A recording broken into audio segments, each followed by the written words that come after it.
Good morning, everyone. It is October the 31st, 2025. It's Halloween today, and later today, all our little ghosts and goblins will be wandering all over the streets. So, just a reminder, please be careful when you're driving. Make sure you have the brakes ready to go if need be, because they're going to be darting out in front of cars and everything. So, please be careful today. Just a little warning.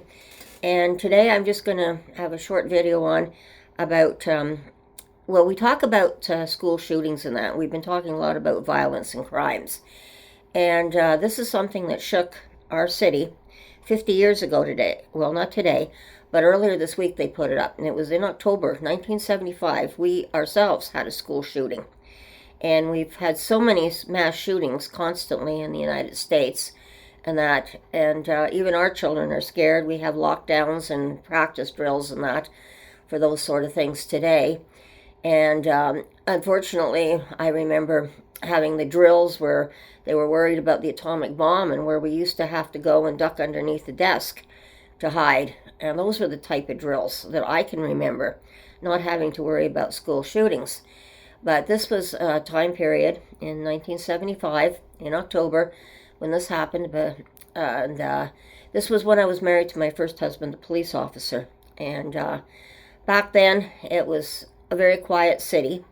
It certainly shook this up after the shooting occurred.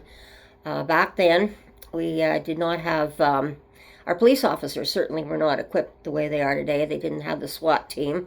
They didn't even have bulletproof vests and things like that. And you'll see that in this, and you'll see the old black and white films and that. So it was a real worry. And as to whether our officers and my husband and the other officers, you really worried about them when you heard about a school shooting, which was so rare back in those times.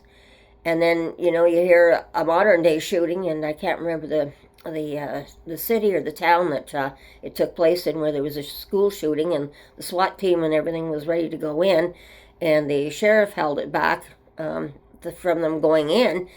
And later, I think he was reprimanded for what he did to try and save those children.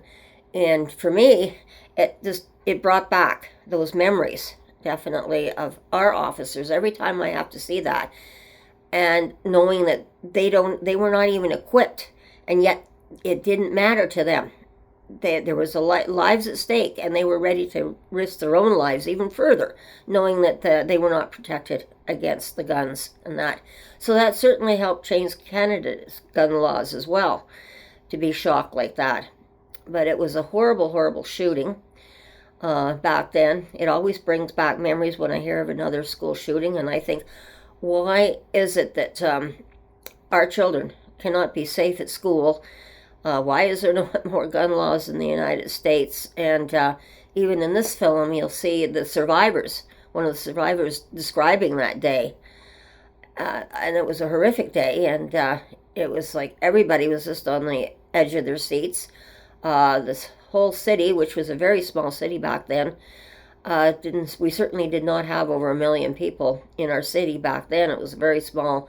I think we had maybe about 325,000 people roughly at that time, back in 1975. So it was a very small city. So it really shook up everybody, and it's still shaking up people today. And this is why today all our laws are being changed, is because of what the behavior the criminals are doing today. We have to change the laws to reflect what's happening in today's world, the reality. And that's the reality that we're living in, that our children are constantly in danger that we never had to live through as children.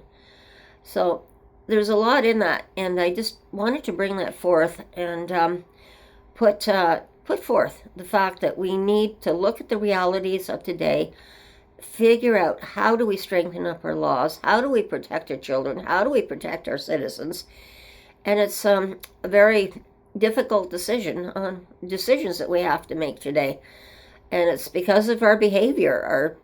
Our society is not as civilized as what it used to be, and it's not like going by and saying good morning to someone in the morning and you say good morning back. It's like, if you go to school, are someone gonna come in with a knife or come in with a with a rifle and shoot you? And so, I mean, our kids are terrified today, and I'm glad that they're getting a chance to go out today for Halloween. And I just wanted to bring that up. Please, everyone, try and make sure that it's a safe Halloween for our children. Give them a chance to enjoy today and not have to worry about what happened 50 years ago and what could happen tomorrow. So I'm going to leave it there, everyone. Think about it. Be safe. Beware of your surroundings, and we'll talk again soon. And bye-bye.